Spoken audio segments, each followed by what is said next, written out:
They say you don't really see a city until you've worked its streets at night. And they're right. The day belongs to the residents, the morning coffee runs, the school buses, the traffic. But the night?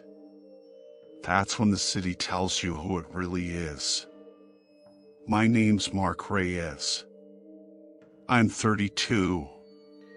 And I've been working night shifts for Midwest Courier Services out of Detroit, Michigan for the last 3 years. I cover the downtown loop and a few outlying neighborhoods. Deliveries come in all shapes: medical supplies, private parcels, last-minute corporate envelopes, even the occasional sketchy unmarked box. It's not glamorous. It doesn't pay great. But it's quiet work. Usually. Last Thursday started like any other. Cloudy. Damp. 38 degrees. Late March. I left the depot at 6:45 p.m. with a route sheet that wasn't anything special: 12 drop-offs, 5 pickups. Everything inside city limits. No red zones, no special notes. But there was a new stop on there. 22, Halberd Street. I didn't recognize the name. Not residential. No company logo. Just a single word label under the address field. Midnight. No earlier. I thought it was a mistake. But by the time I was halfway through my route, I started to feel off. Not sick. Not tired. Just watched. Detroit at night isn't the hellhole people make it out to be. It's quiet. Almost too quiet. You get used to abandoned houses, flickering street lamps, whole neighborhoods that feel like they've been paused in time since the 90s. But that night, something felt different.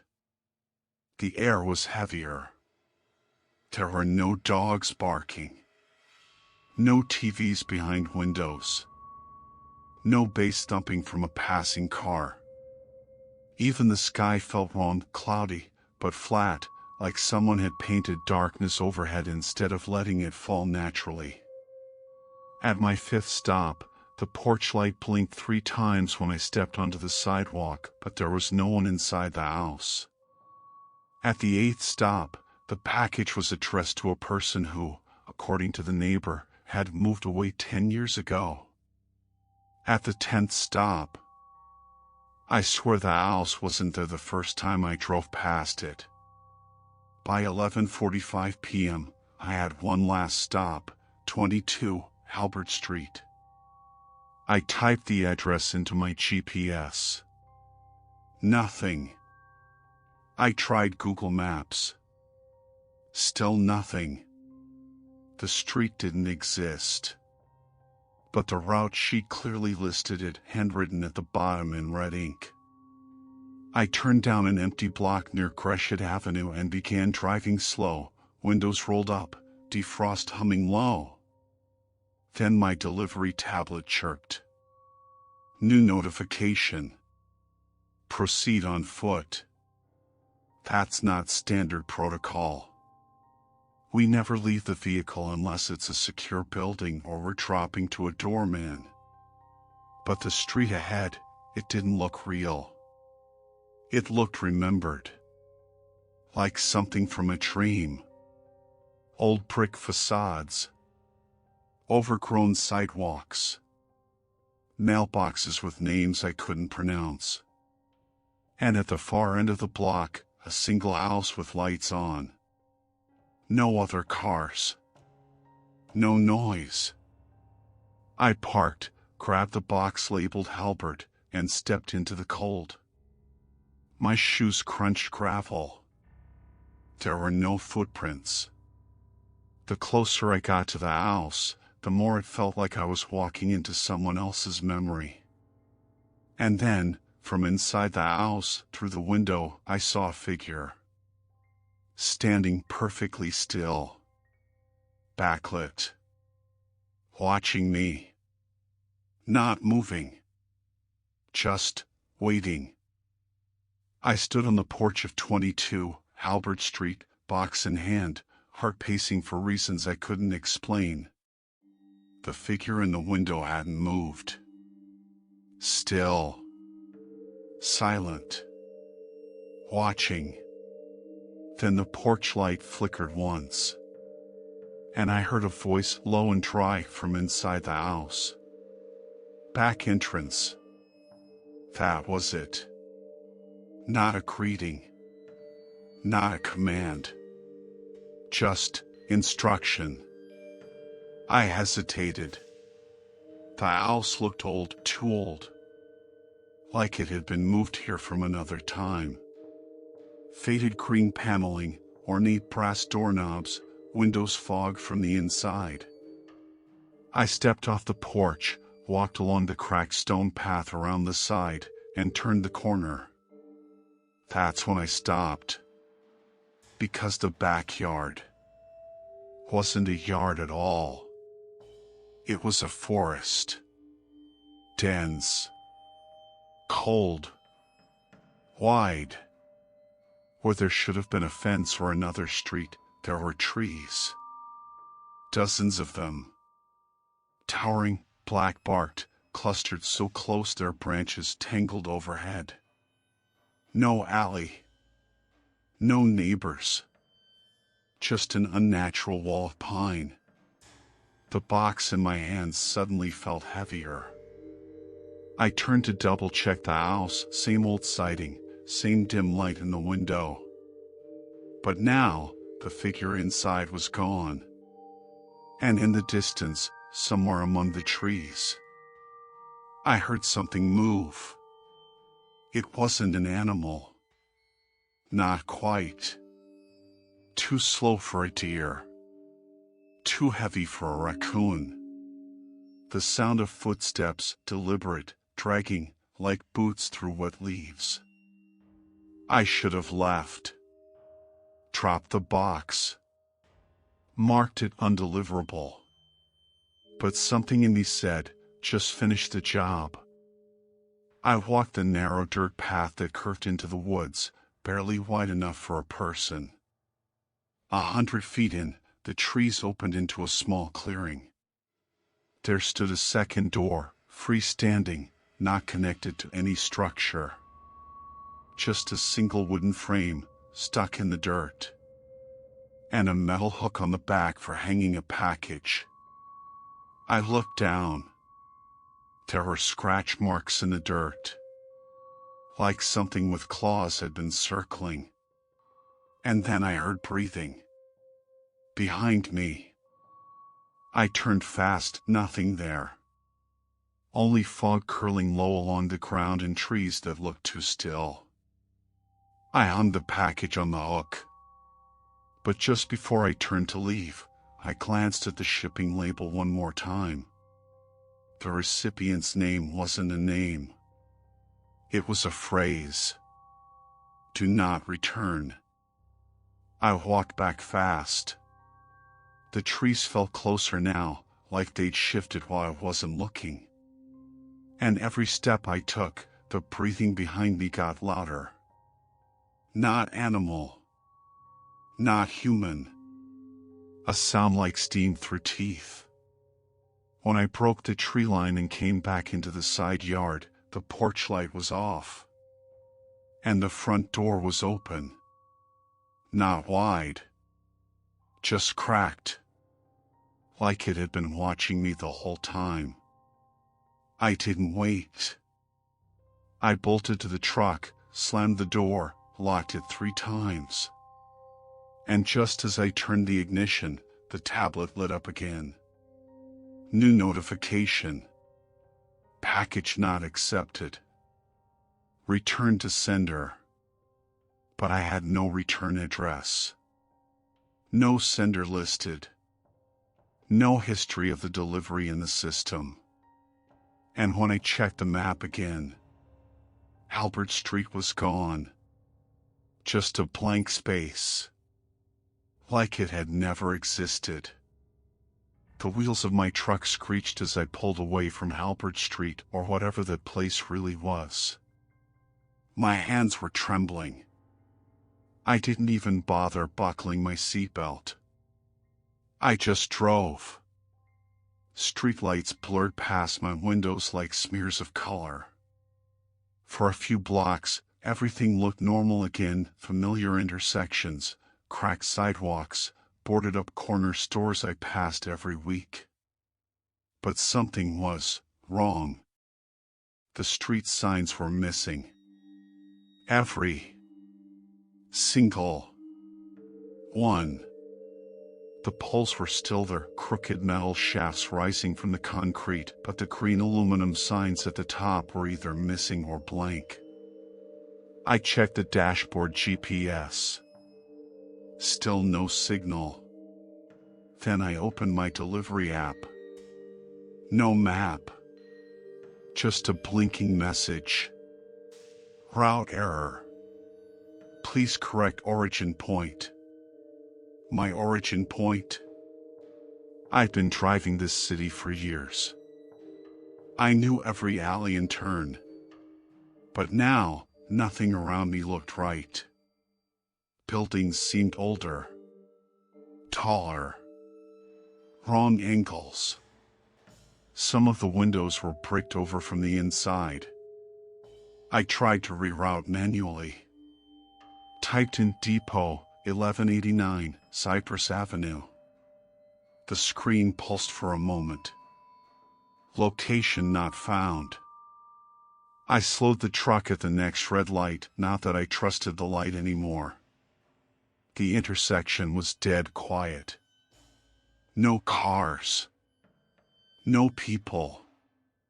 But then, I saw something move in the crosswalk ahead.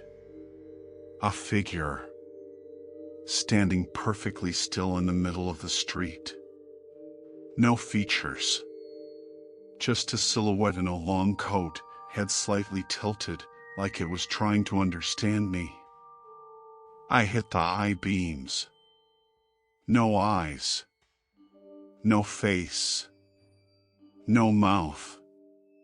Just a smooth, pale void where a face should have been.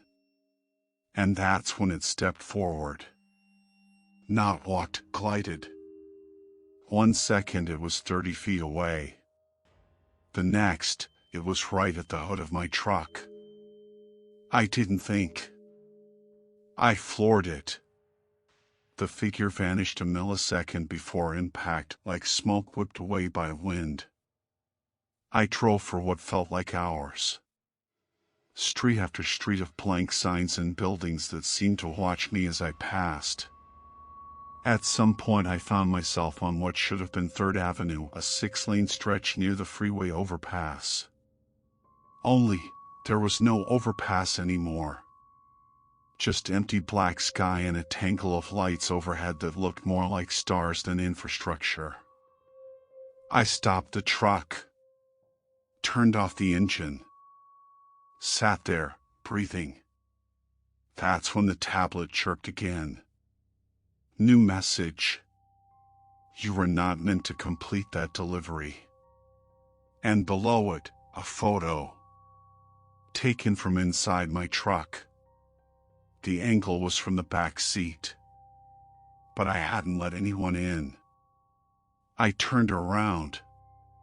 Nothing there. But the seatbelt on the passenger side was buckled. I got out. Slammed the door. Backed away. And as I stood there, in the middle of a street with no name, under a sky that didn't belong to Michigan, I realized something. I hadn't left Halberd Street. I was still in it. Whatever that place was. It came with me. I stood in the middle of the street, the keys still in my hand, watching my own truck like it might bite. The passenger side seatbelt remained buckled. But no one was in the seat. No one I could see. I took a step back. Then another. Then the truck's engine turned on by itself. The headlights flared. The wipers slid across the dry windshield with a slow, rhythmic screech. And the dashboard tablet lit up again with a new message. Your shift is not over. I don't remember making the decision to get back in. I just remember that the cold outside felt more threatening than whatever waited inside. I closed the door. Locked it. The moment the latch clicked, the cabin temperature dropped at least 10 degrees.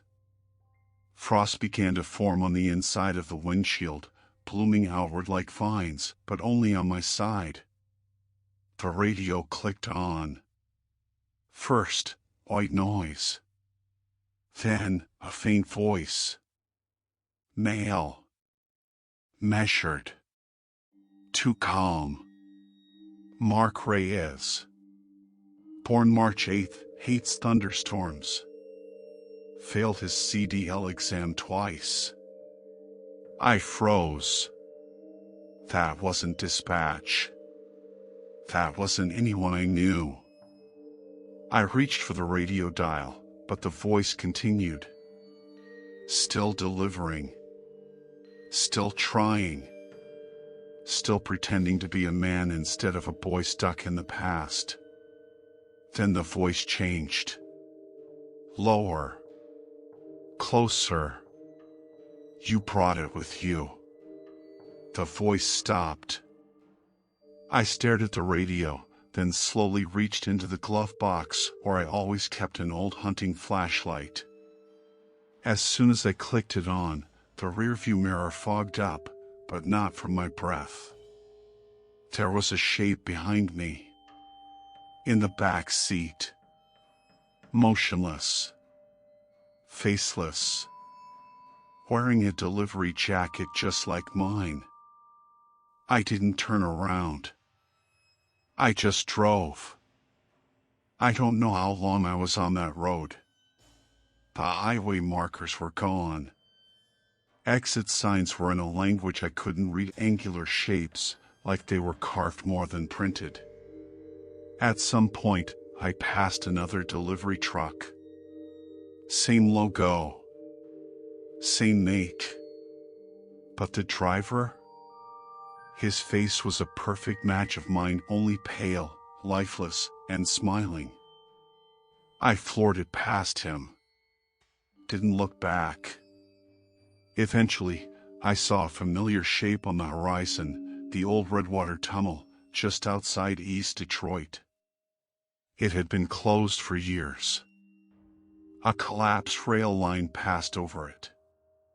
But tonight, it was open. Lit from within by a faint green glow. The tablet chirped again. Final destination ahead. I should have thrown that thing out the window. Instead, I drove straight into the tunnel. Inside, the walls were slick with condensation.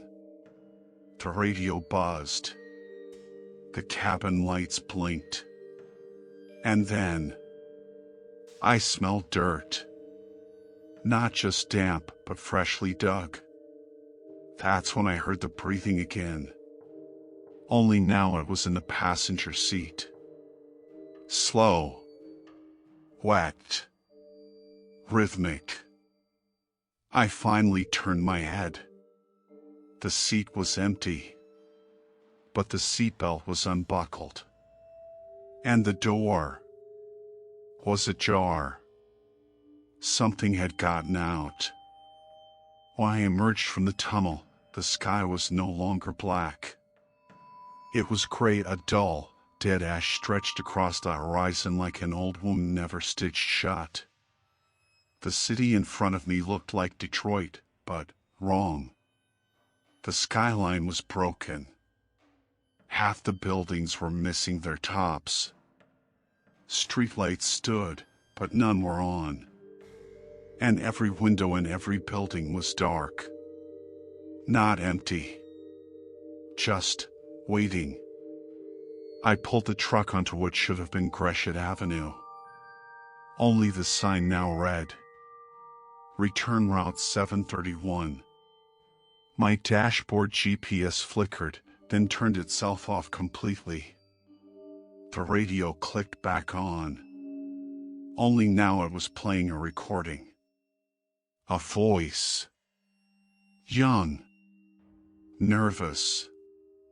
Male. Dispatch, this is Route 731, reporting a delay on Halberd Street. Ah, there's no access. Looks like construction or something. But there's a figure near the path. No movement. Do I leave the package or? Then static. Then silence. I stopped the truck. Hands gripping the wheel until my knuckles ached. Because Route 731? That was my route number. But that recording wasn't mine. I never made that call. I stepped out of the vehicle. Every sound vanished the moment my foot hit the pavement. The air was too still. Not cold anymore, just sterile. Ahead of me, on the sidewalk, was a mailbox. Old-fashioned. Brass. Polished. My name was etched on the front, Reyes, M. I opened it. Inside was a folded piece of yellow paper and a small brass key. The paper had just 4 words, written in perfect cursive. You already knocked once. Then the street around me shifted. Not like an earthquake, more like the buildings bent backward and pulled apart, revealing a house. 22, Halberd Street. Exactly how it looked earlier. Same porch. Same window. Only this time, it was on this side of the city. I didn't walk. My body moved without permission. One step. Then another. I mounted the porch. The door opened before I touched it. Inside was darkness. Not shadow, absence. No floorboards. No walls. Just an expanse of dark gray that stretched forever. But I could see outlines. A hallway. A staircase. And at the very end, a figure. Standing. Still. Wearing my uniform. Back turned. No face. But in his hand was my scanner. Still blinking. Still routing. I called out. Nothing. I stepped closer. And the moment my foot crossed the threshold, the floor dropped out. I fell, weightless, into nothing. Until I hit dirt. Soft. Wet. And then I was standing in a grave. My own uniform buried beneath me. My own name carved on a stone beside it. I turned around and saw myself watching from above. Not smiling. Not breathing. Just watching. I stood ankle-deep in damp earth. My own name was carved into the headstone beside me. Mark Reyes. Route 731, incomplete. The numbers weren't dates. They were instructions. The scanner in my dead self's hand blinked red. I tried to look away, but the device lit up again and displayed a message. Pending, final stop. Confirm receipt. Then came the sound, faint, distorted, but unmistakable. Knocking. Not from the house. From inside the grave. 3 slow, wet knocks against the wood below me. I stepped back. The dirt shifted beneath my feet, like something was rising. Not crawling, pushing. And then the scanner in the corpse's hand spoke. Route 731 must complete its loop. I ran. The graveyard gave way to asphalt again. The sky above turned a shade darker, and the buildings in the distance began rewinding, storefront signs flickering through old versions of themselves, windows reassembling and unbreaking, graffiti retreating into clean brick. Like the city was rebuilding in reverse. I stumbled back into the truck and slammed the door shut. The engine roared to life before I even touched the key. On the windshield, someone had written in the condensation, "This time, deliver it right." The GPS rebooted.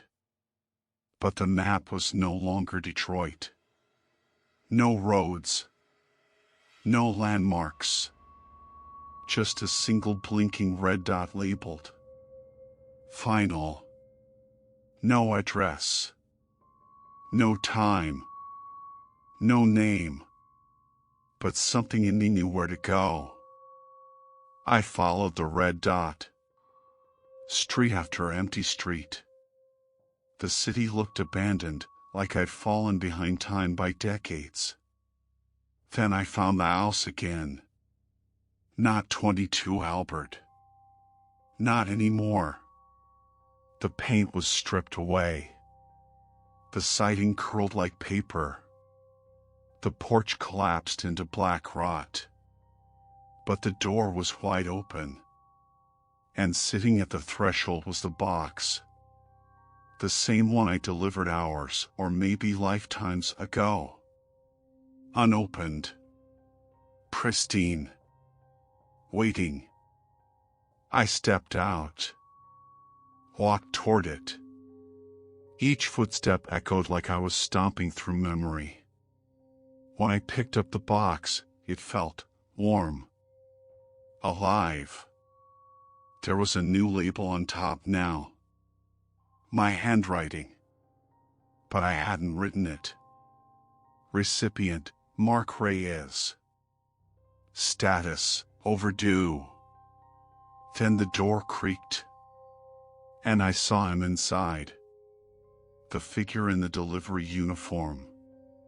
But now he wasn't faceless. He had my face. Not just a reflection, me. Eyes hollow. Mouth open. Smile wide and lifeless. And in his hand, the scanner. He held it up to his own neck. And pressed scan complete. Then he began to collapse, skin peeling, clothes unraveling, bones vanishing into dust. Until nothing remained but a jacket. With my name tag still attached. The scanner chirped in my pocket. Route complete. The world around me began to melt like paint washing off glass. Halberd Street folded in on itself. The trees vanished. The sky bled back into darkness. And then, I was sitting in my truck again. Parked outside the depot. Phone buzzing. 3:57 a.m. Dispatch called. Asked why I hadn't finished my shift. Said the tablet showed a crash. No GPS. No delivery logs. I checked the back of the truck. Empty. Not a single package. Except for one. On the passenger seat. No label. Just one word written in marker. Return. I stared at the box on the passenger seat. Plain. Brown. Untapped. No label. No seal. Just one word written in thick black marker. Return. I didn't touch it. I didn't have to, because the second I looked at it, my phone buzzed. A voicemail. From my own number. I froze. Then I played it. Hey Mark. You're back at the depot now. Feels safe, doesn't it? But don't trust it. The box beside you, it isn't empty. Don't open it. Don't return it. Just leave it. Burn it if you have to. My own voice. Same tone. Same rhythm. Only I never recorded that. Before I could react, another voicemail came through. Same number. No transcription this time. Just faint, muffled static and breathing. Then a whisper. You brought it out. I looked back at the box. Now the tape had resealed itself. There was no marker. No writing. Just a faint, rhythmic thumping coming from inside. Soft. Slow. Like a heartbeat. Then the box moved. Just an inch. But enough to shift its weight toward me. I threw the door open and jumped out of the truck. The night air slapped my face, cold and biting. But the world outside wasn't the depot anymore. It looked like it. The same lot. Same shadows. But the building? Dark. Boarded up. Windows covered in soot. Like it had been abandoned for decades. I turned back to the truck. The box was now sitting on the driver's seat. And the tablet was glowing again. New message. Do not fail this time. I reached for my phone. Another voicemail came through. This one was different. A woman's voice. You delivered it once. You'll deliver it again. You're not the first Mark Reyes to walk this loop. And you won't be the last. Then, in the background, screaming. Distant. Distorted. And horrifyingly familiar. Because it sounded like me. I backed away. Onto the sidewalk. The pavement beneath me cracked. Tiny fissures spiderwebbed outward from where I stood, revealing flashes of something beneath the concrete. Something alive. Pulsing red and blue. Like circuitry. Or veins. The sky flickered. And the streetlights began to rearrange themselves. Like pieces on a board. Guiding me. Then I saw him again. The man in the delivery uniform. My face. But this time, he wasn't smiling. He looked tired. Old. Worn down. Like he'd been running this loop for years. He raised his hand. And pointed at the box. Then at me. Then he mouthed the words. Finish it. And vanished into mist. The box sat in the driver's seat. Still. Silent. Waiting. It didn't thump anymore. Didn't shift. Just waited. I knew I couldn't run. I tried. Streets folded back on themselves. Buildings reshaped. Time reset. And every time I thought I escaped, I woke up with the box beside me again, always sealed. Always labeled, return. So I did the only thing left. I opened it. There was no bottom inside. Just a hole.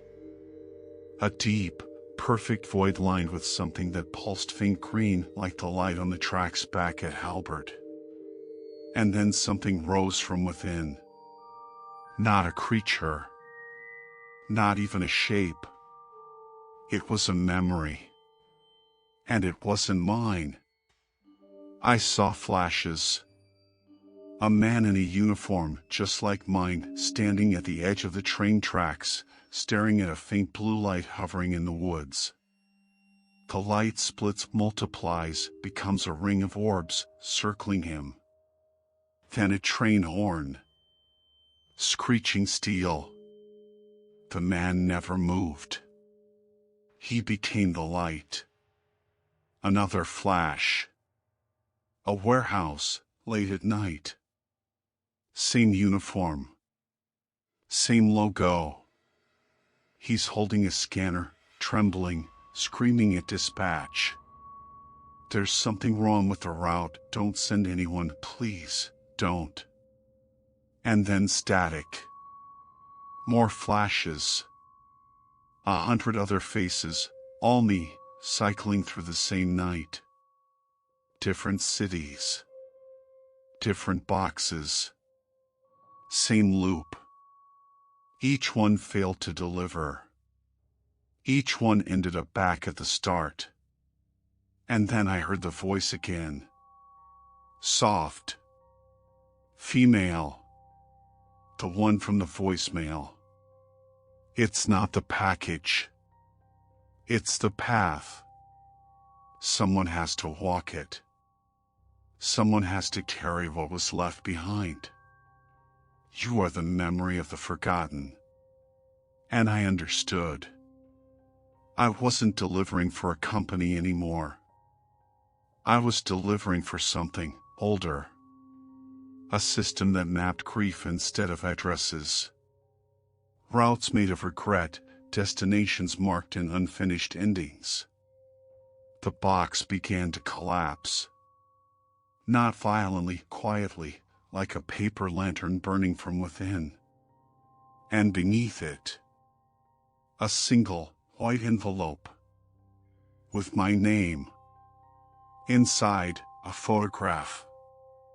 Me. Smiling. Standing beside someone I didn't recognize, a woman with no face. The back of the photo read, "Delivery confirmed."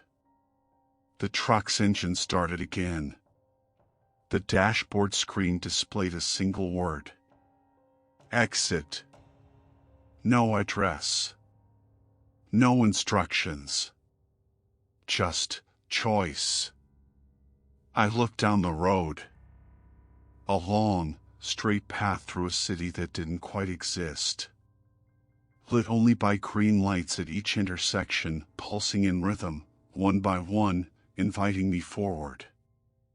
And for the first time all night, I didn't feel afraid. So I put the truck in drive and delivered myself into whatever came next.